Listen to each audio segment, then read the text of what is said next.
I think I figured out the whole, what am I thinking? The line through the video thing, I think. Let's see there.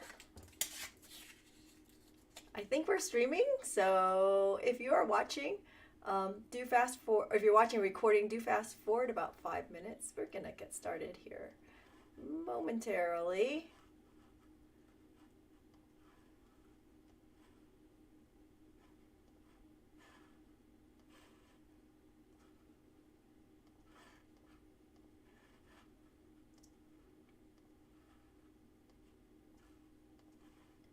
Getting everything set up and getting our technology together because, that's what we do.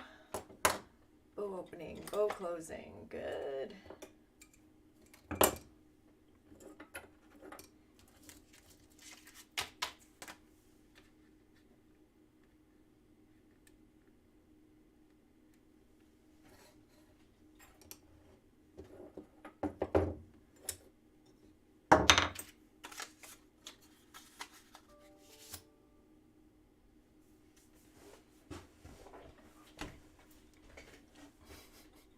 Well, good afternoon out there too, Miss Kathy. It was a very interesting call this morning, wasn't it? I seriously have no idea what happened there, but hey, it happened. What happened this morning?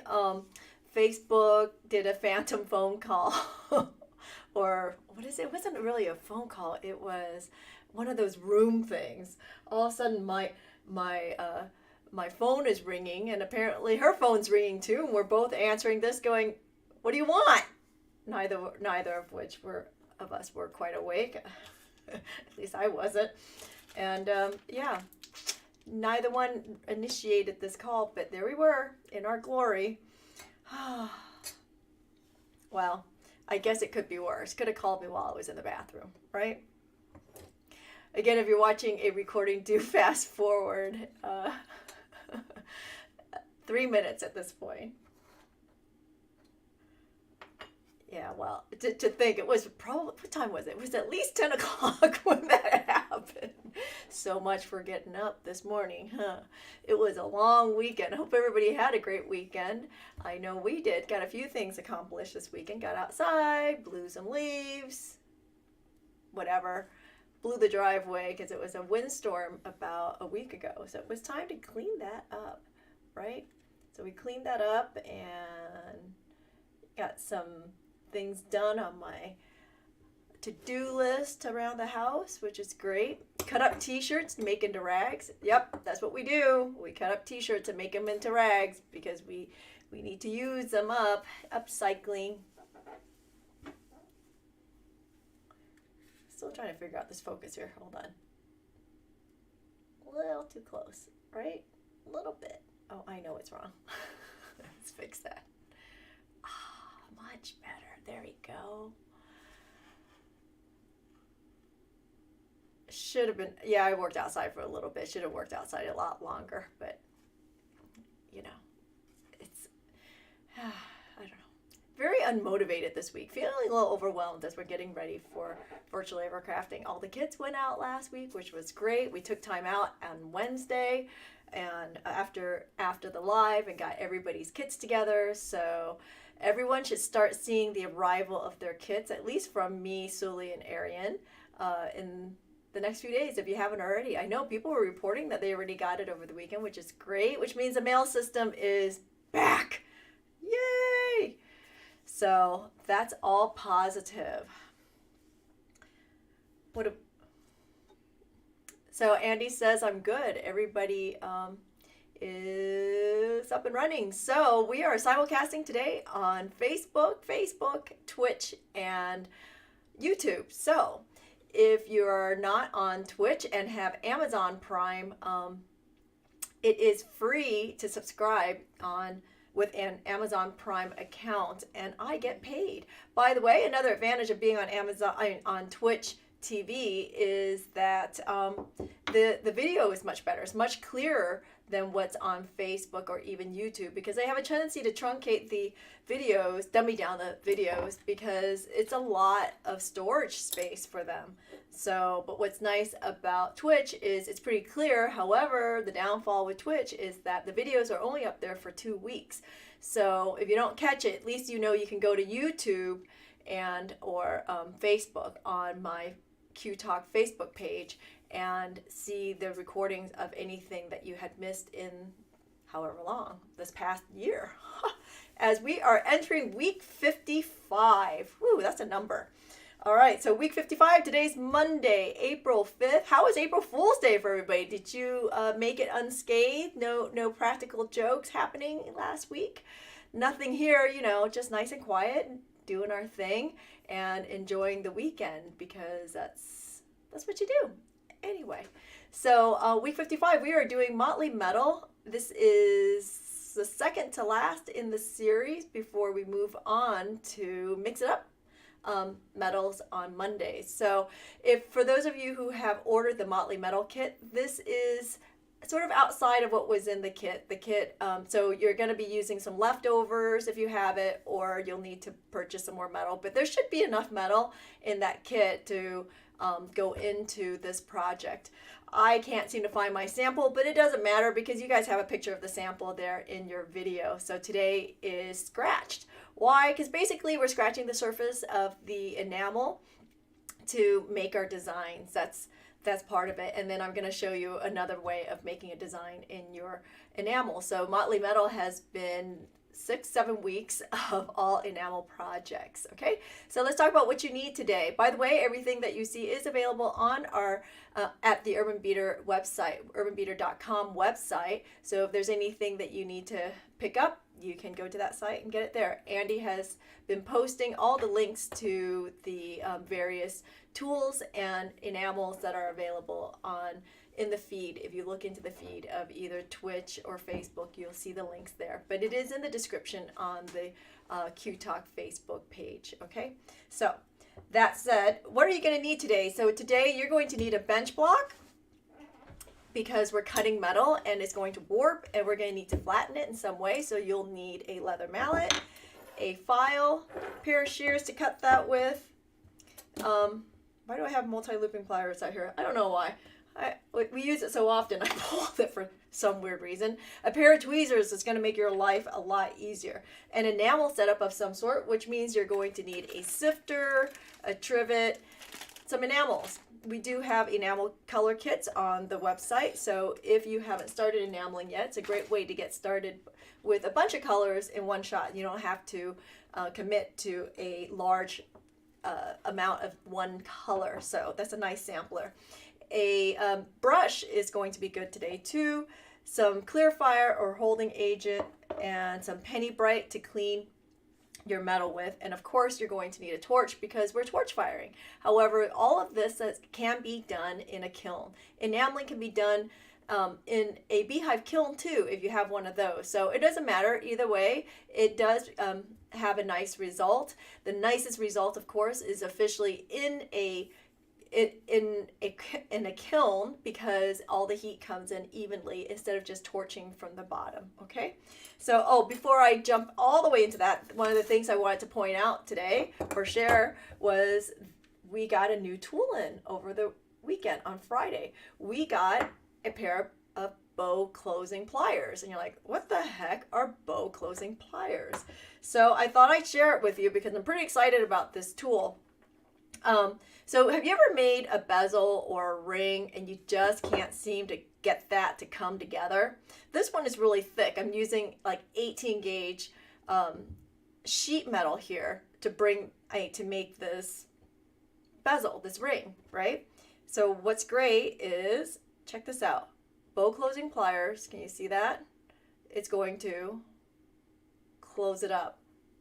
Ta-da! Look at that. With a little bit of a push, it closes it up, and it brings the rings together so you don't have to sit here and play with it with a pair of pliers. Now, fair warning, when they come, I was noticing, because this is just brand new, that the inside edge is just a tiny little bit sharp and might mar your metal. So what I did was I took out a little bit of sandpaper and I sanded that. So for those of you who have already found it on our website and have already ordered it, you might want to take a little bit of sandpaper and just give a little tiny bit of sanding there. And you know, because I'm a little bit on the anal retentive side, I also sanded it on the sides here too, on the wedge, just a little tiny bit with some 400 sandpaper, even 600 sandpaper is nice, and that will prevent a little bit of marring for you. But anyway, so that's a bow closing plier, which is the opposite of what we've been using all year, the bow opening plier. So what are bow opening pliers? So when you squeeze, it opens things up like so. Okay. What's really great about them too is you can make jump rings or any ring into an oval shape much more easily than to sit here and pry it apart with a pair of pliers. So this makes really nice, easy work with it. So one more time, just to show you, bow closing pliers, the opposite of bow opening pliers. You can see the opening there, and we squeeze it together, and look, it's closed. Yay! So that's the fun of that. We do have those in stock, and Andy, I noticed, has posted the link on that. All right, so let's jump into this project. So you're going to need some metal. It is up to you what shape you want. This is 24 gauge copper. We pretty much always work on copper. We don't work on brass because doing brass, it's a little bit, has a different nuance, and so we don't even go there. But if you want to use a shape instead of cutting your own metal, you can do that. I'm just going to take out my divider and score a little piece here because I want it to be nice and even, like so. And we'll cut that. Now you can use 26 gauge, believe it or not. 26 is the traditional, a much more traditional gauge for enamelists, okay? But I like 24, so I'm gonna stick with the 24. And I'm gonna snip off the corners because I'm making a rectangle, and anytime I make a rectangle or square, I always snip off the corners just to make it a little bit easier and faster to miter, right? Miter, bevel, round. To make the round corners. All right, it'll go a lot faster this way. Pull out my metal file, and we're just gonna file those ends just a little teeny bit. Just like that. Makes very quick work of it. And now I'm gonna flatten it out. My leather mallet on a bench block. Just like so. Done deal. If you still have sharp corners, do pull out a little bit of sandpaper or sharp edges. Pull out some sandpaper and give a little bit of sanding to the edges. It makes it nice. It makes it, then you don't have to clean it after you have, or not clean it, but you don't have to sand it after you have enameled it. It's better to do it up front like so. We're going to pierce a hole. Today I am using a 2-hole punch, and I always like to use the smaller of the hole. If you have one of these, to remember it, silver for small, black for big. I always like to use a small one. Unless, of course, I'm riveting, it becomes a totally different animal. But I like my holes small. I'm going to mark this here, sort of eyeball where I want it. So I have something to aim for. And we're just going to put it right in here, like so.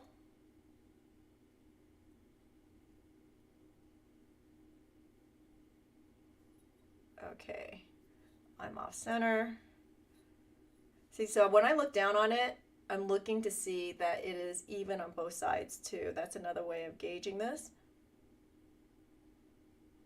Not too far down because it won't reach, meaning my jump ring won't be big enough to reach if the hole is too far into the piece, right?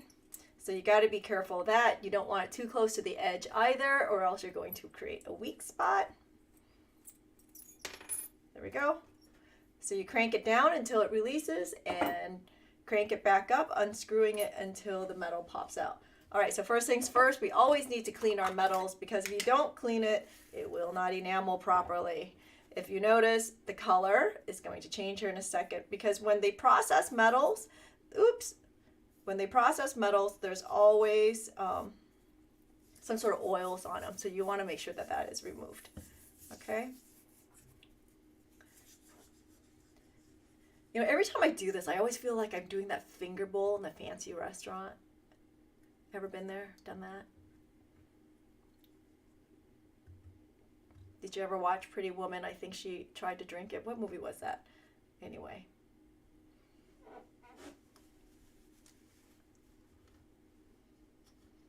Okay. So as you can see, there was a color change in the metal indicating that it is clean. So now that that's clean, we're going to go ahead and enamel the backside. I always put something down to lift my piece. Today it is a washer. So that it's easier to lift up from under it instead of trying to get under it, right? And where's my brush? So we're gonna brush a nice thin layer of either holding agent or clear fire on there. And again, you can always use hairspray. You know, some people like to even use water. That's fine too. This helps the enamel stay in place, so that when you move it from your workspace onto the trivet, that the enamel is not shifting all over the place, okay? So a little bit of counter enamel. So you always want to do the back first, especially if you are torch firing. If you're kiln firing, it doesn't matter. You can always clean it and come and then do the back, okay? Because the heat is coming in from all sides, whereas here when you're torch firing, the heat's coming in from underneath. Thereby you run the risk of ruining your enamel because you're firing directly onto it. So from here we're going to move it to the tripod. Hold on, move this out just a little bit. So a suggestion is to use bottle caps to put the pieces on. That's what I take to classes now, because a friend of mine drinks soda and save the bottle caps for us. So that's a great idea. All right, so here, my fancy fork instead of an expensive spatula. We did that, and we're gonna put it right on here. Isn't that great? Look at that fork. Oh, love it. All right. I'm gonna give it a second to dry. Now you do want to make sure that your enamel's dry before you fire it, because if it's wet, it'll bubble up, right? And you'll get bubbles in your enamel. For the sake of expediency, I'm just gonna keep moving. Otherwise, if I was actually doing a real piece, we'll say a real piece, I would put it on a cup warmer or something, or just set it aside, production line it, and do all my counter enamels in one shot, allow it to dry, and then fire it. Okay, so here we're gonna fire right from underneath, like so, and checking, making sure that my torch is not too high. So you want to get really nice and close, and you're gonna fire this until the surface of the enamel looks like orange peel, right? So it's gonna look like sand, dry sand, and then it's going to look like sugar, and now it's going to look like the surface of orange peel. You can stop there because we're going to be firing it a couple more times. So this is the back. It doesn't matter so much. Okay, we're going to pick that up, and I'm going to set it onto the bench block. And if it's stuck like that, so you see that? Give it a tap, or let it cool. It'll pop off. Okay. The only time that really doesn't pop off is if you have so much enamel and you fired for so long that's literally fused itself to the trivet. Don't do that. Okay. So, but that tells you how you need to back off of the enamel if you have that much enamel that it is fusing to your trivet. All right. So next up, while that's cooling, I'm going to prep a design. So here, what's really cool is you can use one of these design punches. Is that what I'm thinking? Yeah, design punch, hole punch, paper punch, design paper punch. Anyway, so they're really inexpensive. They're about $1 at your local craft store, and at least for me anyway. So I'm gonna go ahead and do the star today. And I'm using a piece of paper that's a little bit heavier than copy paper. You know, cardstock is really nice if you have an old postcard, that's really nice to use also, or a business card works really well too. This is obviously a manila envelope. Okay, so I'm just gonna punch that out there while we wait for our piece to dry. Okay, so notice I have a shape. We can use either one of these depending on the effect that you're looking for. Okay, so we've prepped that. I'm going to set that aside. Let's check. That's pretty cool. So let's go ahead and clean the backside. So you can see fire scale has been produced, so you need to make sure you clean off that fire scale. Can you put this in pickle? You could. It's more advisable that you use cold pickle because this is simply the backside. And we're retorching this, using hot pickle is okay. Typically, hot pickle is not advisable for enamels because it has a tendency to etch the surface of the enamel and thereby making it into a matte surface. It's a matte look. You know, for me, the fun and the joy of enameling is that glossy glass look. So, but if you want to matte the surface, I suppose, put it into some hot pickle. Okay. If you have accidentally done that and you have made your enamel, you have etched your enamel, you can simply refire it. It's fine. It'll work, okay? And it'll bring it back to that gloss. Just don't stick it back in the pickle. All right. There we are, nice and clean. I have a little bit of enamel transfer. You can see that there, but that's okay.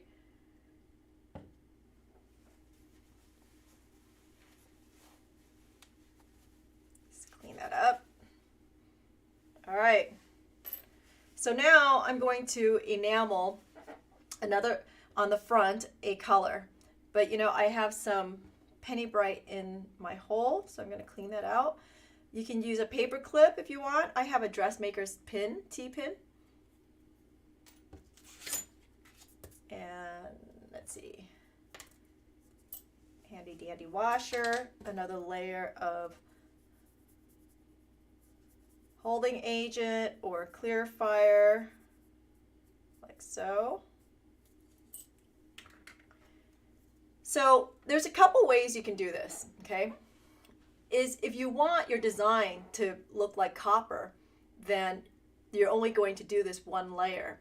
Or it depends on what you want the design to look like, and it'll make sense here in a second. So let's choose a color. All right, you know what? I'm gonna go with orange. I don't know why, I'm going with orange. So when you sift, always remember you were going to sift from the outside in a spiral, working our way in, like so.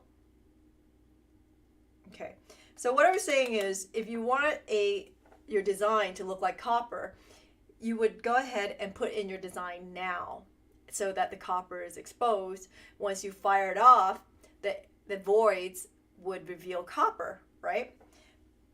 So I'm not going to do that. I'm going to fire this layer off and then I'm going to put on the design layer. And you'll see what I mean here in a second.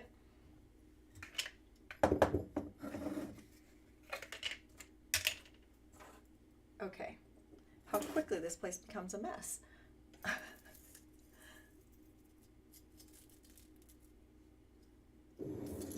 Okay.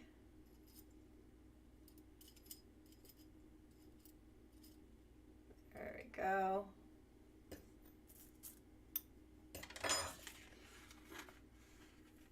Put my enamels away so that they don't cross-contaminate and I don't get the soot from my grate. And we're going to fire this off. I'm going to fire this until it's orange peel.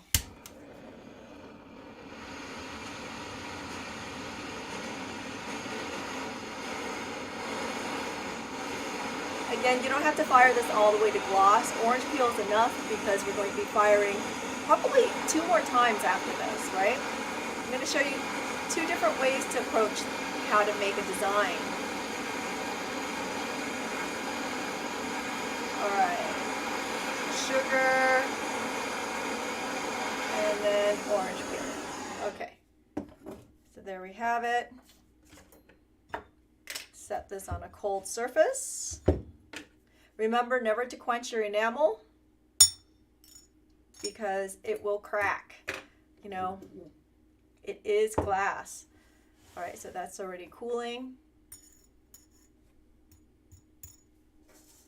Give it a second. It's getting there. Okay, so let's pull out another sheet of paper. I'm always using recycled paper because then it doesn't cross-contaminate and I get to recycle it again. So 2 uses, always upcycling, right? Okay. You can see the color changes when your enamel, it cools off, which is great. You can also tell I did not sift evenly. So I have some highs and lows, but that's okay because I'm going to do another layer anyway, right? So we'll put a thin layer of adhesive right on there. And now I'm going to use a contrasting color, okay? So that you can see the difference in what we're doing. So we'll go with this sifter.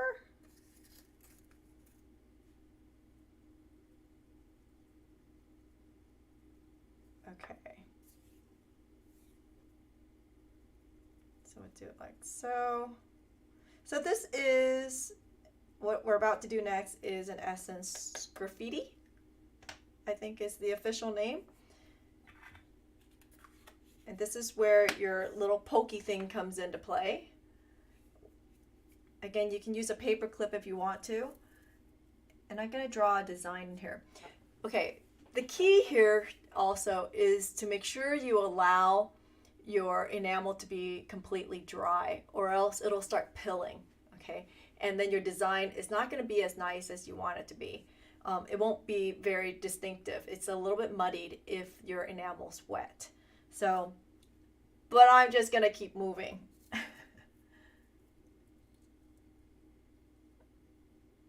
You see?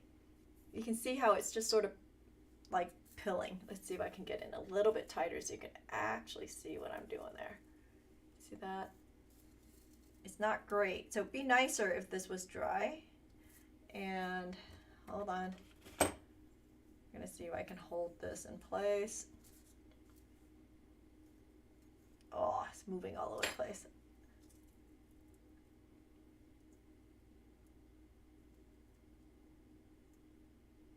So you see where the contrasting color comes in. By having that orange underneath, it's going to reveal itself because I'm just sort of moving the enamel aside and sort of scratching it, right? I'm going to clean that up just a little bit more. And again, if the enamel was dry, this would happen a lot more easily than what's going on here. So I'm just going to put in some dots on the surface just because I can, just for some design interest. See? Okay. We're going to fire this off and then we're going to add another design element to it because we can. All right.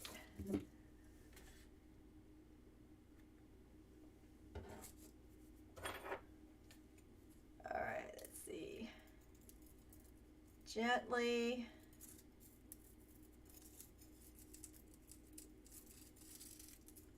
Dull. Well, that didn't work, but hey, that sort of worked. Did you see that? Not quite the way I was wanting to do it, but we're going with that. Okay, so obviously I didn't put enough holding agent on there.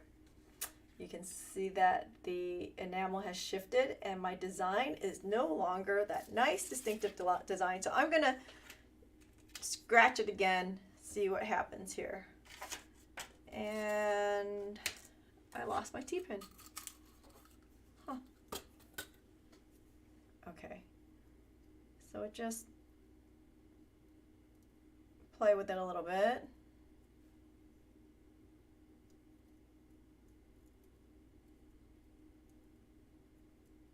So not only did I not put enough on, but I also didn't let it dry very well. But you see now that it's drier, see how easily it's moving and how well that's happening? Cool, huh? All right. So here I'm just going to fire it until it is orange peel again, because I'm going to do yet another layer of design, right? Just because I can. But there's so many different ways you can do this to bring or to create a design, right? So let's fire that all the way to orange peel this time.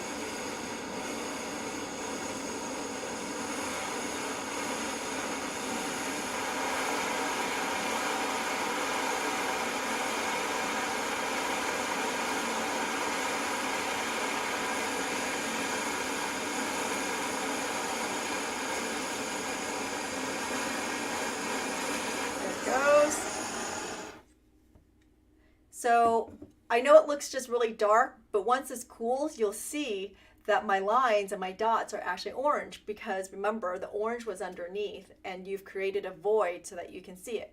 So this is what I was talking about with the copper.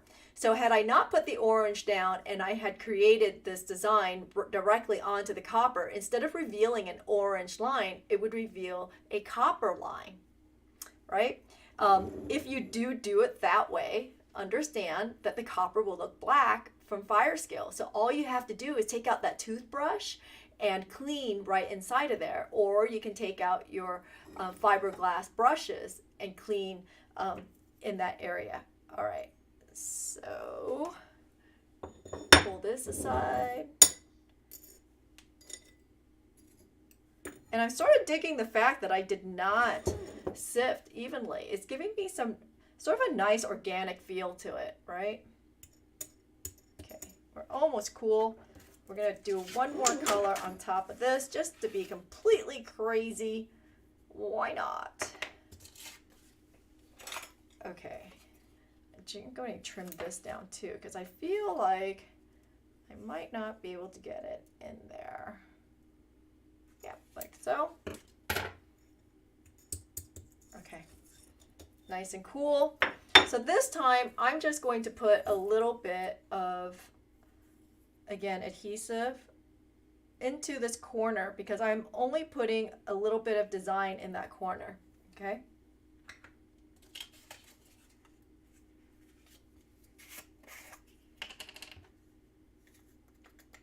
All right, so here I'm going to put this down like so. Let's see, there we are. I'm going to hold it down so it makes nice contact. I'm going to hold it down onto my enameled piece so that the paper has nice contact. Therefore, I can get a much more distinctive design. And I'm going to give it a nice sift over the entire design so you can see. And then gently lift this without disturbing anything. Don't. Okay, not great. I'll do it again. Don't love it. So you can see it's sort of a blob. I don't have the nice little legs from that star. So we'll just do that again. You know, the more intricate your design is, the harder this becomes. Of course I had to choose a star with tiny little legs, right? Of course I did. What else would you do?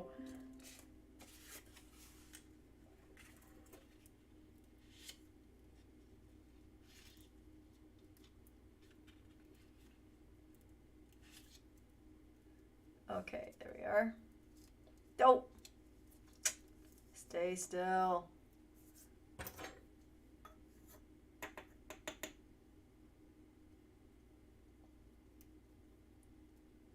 Okay, so this time I'm making sure I'm sifting in those legs. And I want to lift this straight up. Still not great. Ugh, you're killing me, dude. To think. Okay, third time's a charm. Actually, I tapped that off. You know, I do see little tiny legs. I don't think you can, but I do see little tiny legs.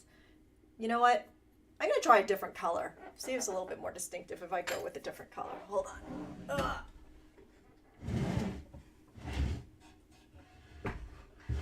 Oh, I know.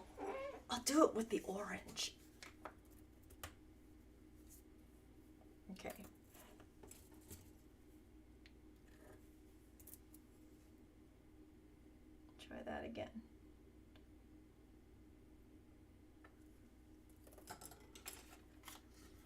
I'm going to do a different hole.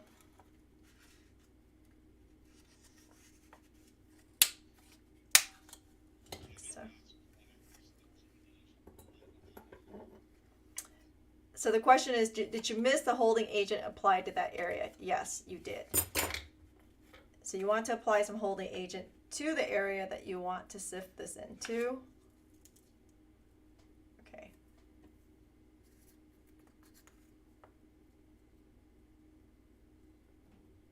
There we go.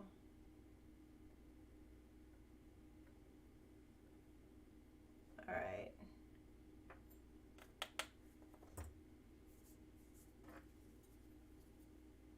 Easily.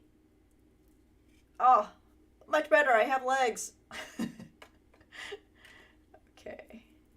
So I also got my enamel where I didn't want it. So I'm just going to take out a dry brush and I'm going to clean that off.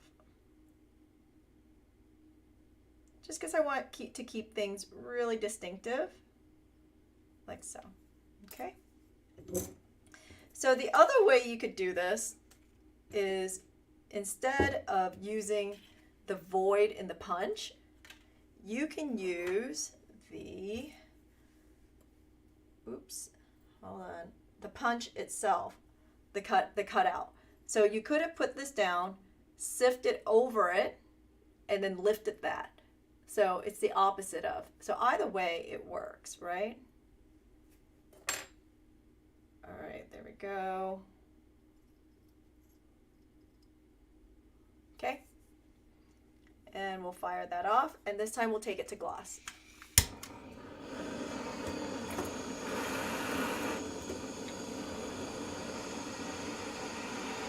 So we'll fire the whole thing. And I'll show you what I mean by using it in the opposite here in a second.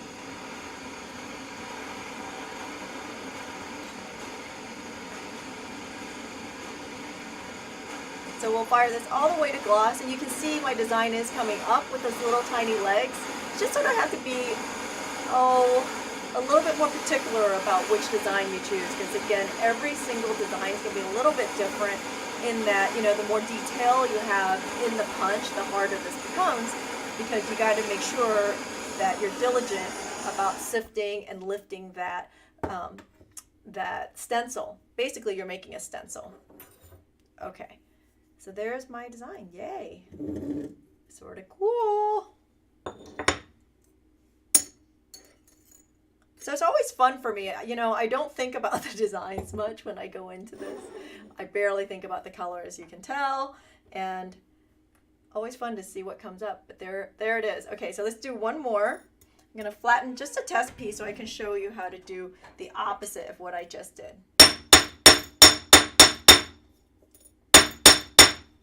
I'm not even going to bother cleaning it up because it's just a little test piece that I want to show you, okay? So if you want to do the opposite of what I did, the inverse, the reverse, converse, whatever, verse. What I'm going to do is I'm going to put down a little bit of holding agent. And we're going to put, this is where tweezers are really nice.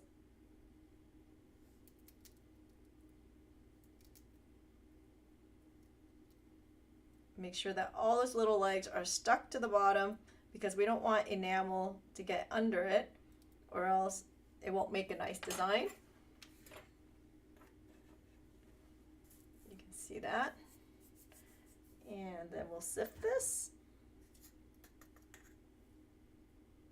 So if you have cross-contaminated enamels like I do right now on this sheet, just put it into your counter enamel and save it, okay?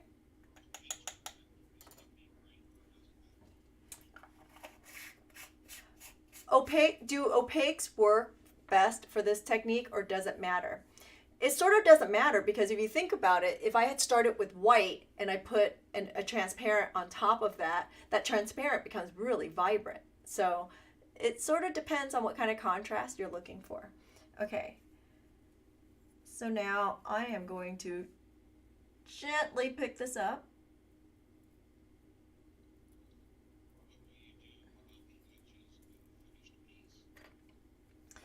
Okay, so there was a question, what will I do about the edges of the finished piece? Hold on, I'm going to do this, and then I'll come back to that.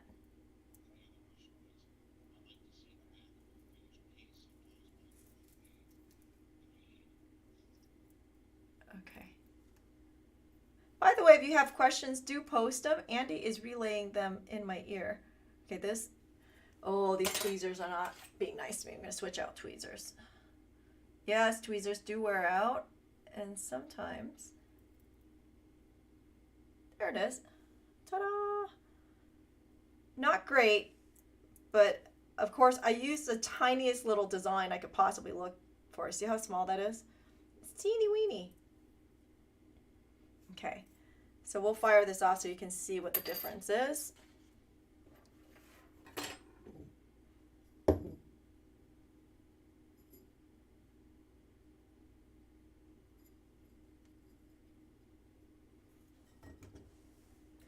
Let's back out because we're too close and it does not want to focus. I'll fire this and you'll see. So here, what I'm doing is I'm leaving the copper exposed, right? Because sometimes just having that copper instead of, for contrast or for your design, it's just really nice instead of doing it in enamel. So just design options, things that you can do. I mean, there's a million ways you can approach enameling. This is just one of them. So I'm just going to fire this all the way to gloss, and you'll see it could have been a little bit neater. It could have been a lot neater, but that works.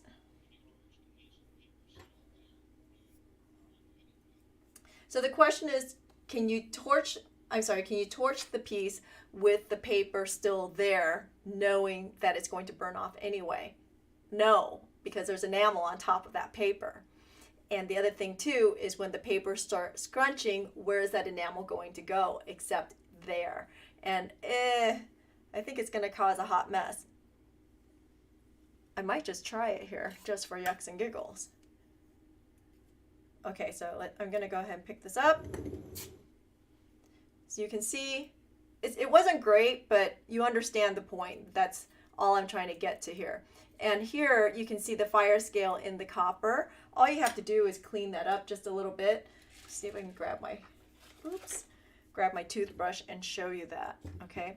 I'll show you the back again in a second and answer the other question regarding the edges here in just a second. So I'm not ignoring you.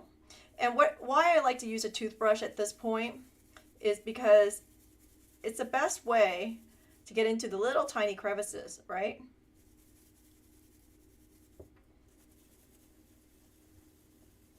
Just like so.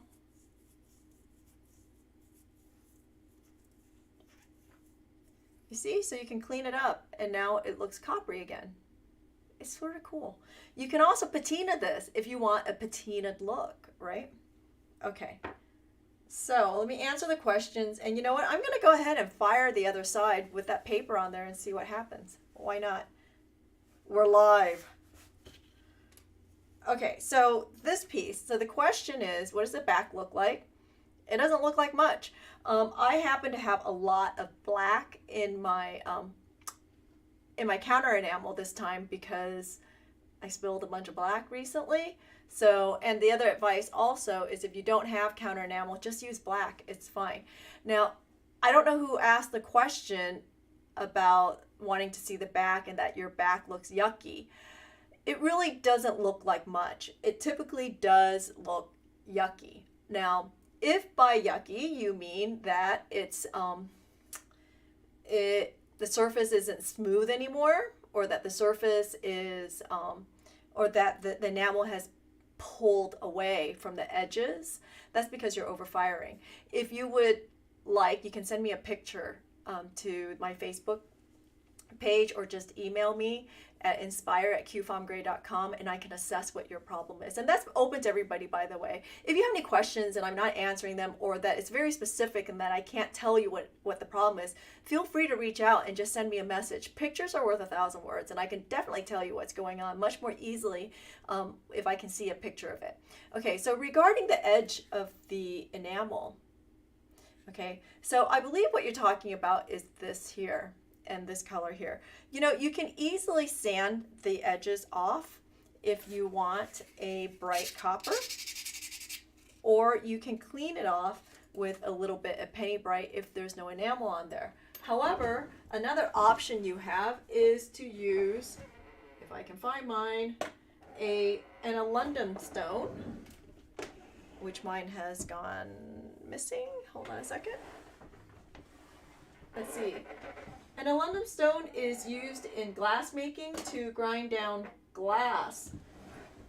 I can't find mine. I'll be right back. Hold on. I'm going to go grab one so you can see it.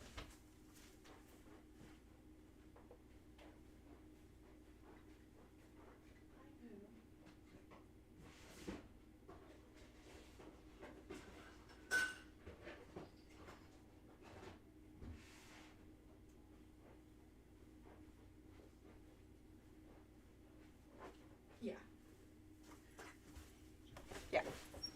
Okay. So with an alundum stone, mine is actually a small one. I cut this up for classes. Usually they're a bit bigger. We do have them again on our website.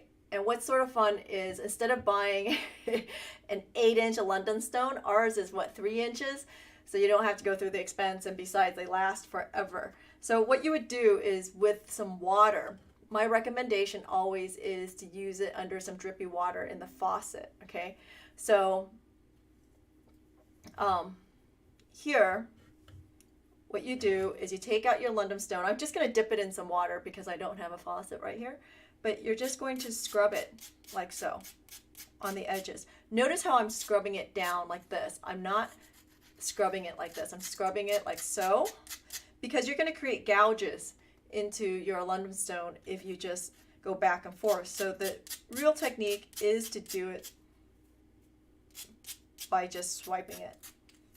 Okay, and you can already see there's my nice clean surface. And what's sort of fun, interesting is, you know, people go through this process and then they patina it. I don't get that, but okay. So either way, but this is one way of cleaning it up. You can sand it a little bit. That's also helpful. All right. If your enamel is pulling away from the edges and that it's not that clean, there's two things. One, maybe you didn't sift enough along the edges, or two, you have fired so much that the enamel has pulled to the middle and is going away from that edge. Okay, so hold on, no more cleanup here. And I will zoom it in so you can see what's going on. You see the difference. All right.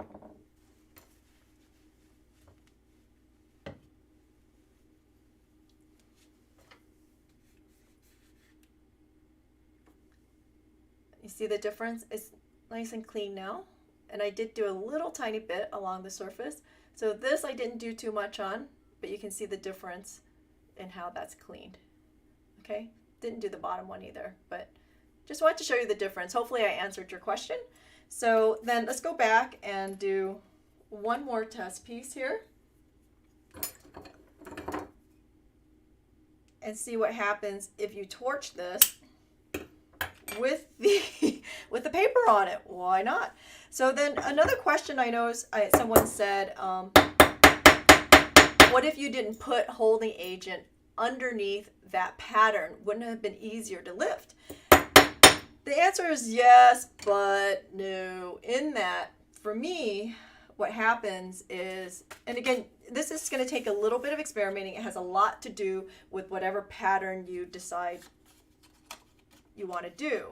My problem is, because of these tiny little legs that I have on here, they have a tendency to lift and enamel gets under it, right? And so I don't get little legs anymore. I basically get a circle. So with like a skewed with a skewed edge. So that's why I like to put down the holding agent, because it holds down all those tiny little details for sifting. It would be best if you just sort of allowed it to dry a little bit longer than I am right now, but in the interest of time, I just sort of keep moving, right? So we'll take this and we'll put that in the middle. See, and even though it's wet, I don't think you can see that, but there's actually air under there. So I'm going to move this around to see if I can get that down a little bit more. Okay. And then we'll sift that again.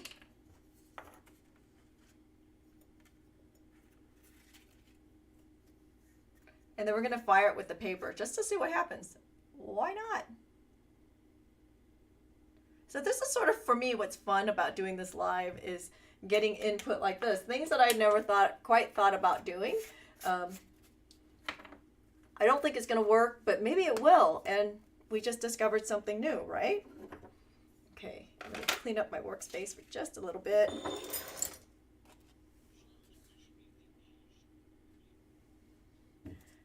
So someone just pointed out, what about the ash on the paper? That's exactly where my head goes to, is not completely clear. It's going to clear itself out in the burn.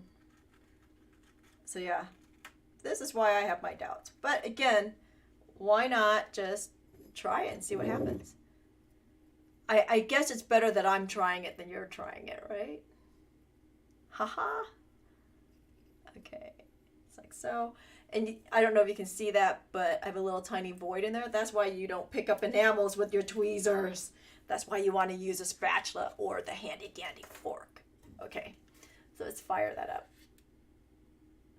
I'm going to zoom in so maybe you can see what's going to happen here.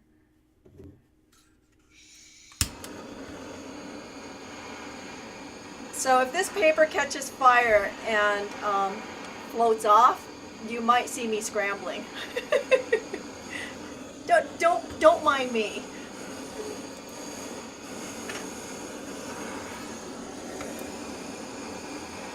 Okay, there it is. It's burning. It's burning. Don't! Exactly what I thought was going to happen.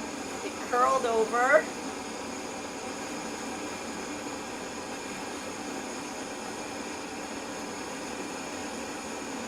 Oh. So the real question is, what happens to the enamel that was on top of the paper? And right now, I know you can barely see it, but it's curled over and is not going anywhere. See, it doesn't burn off cleanly. So you see that? So here, yep, there is all the ash. Well, this side is okay. It's not great, but that's exactly what happens. And that was actually what I thought was going to happen. So the paper curled up, and now I have a lump of enamel that's sitting here. Okay. There we go. You see that? You can see it sort of from the side. It's not good. Okay, so there. Question answered, right? Anybody else? I think that's it. So that was us for today. Add a jump ring and you've got yourself a pendant. So that's how you do graffiti. That's how you add a stencil. That's how you make a cheap stencil. For those of you who really want to get into it, you can actually make your own screens and stencil. Yeah, you can make a screen. Go buy yourself a screen printing kit and make whatever shape you want and sift it right in there. It's sort of funny. Anyway, it's also a lot of work. Haven't done it. I know some people who do, and I know people who sell the screens. So there it is. Well, thanks everyone for hanging out. These are really, it was just a really nice, fun, quick Motley metal today. Virtual Ever Crafting is still going and registration is still open. It's not too late to register if you haven't registered yet. On Wednesday, we are doing, what are we doing? I think we're doing, the difference between soldering and fusing. So bring your questions and I will try to answer them. For everybody else, thank you so much for liking and watching and contributing and sharing all of our videos. Always appreciate it. It's a beautiful day outside. I think I'm gonna go and enjoy it. I hope you guys enjoy it too. We'll see you on Wednesday. Have a great day.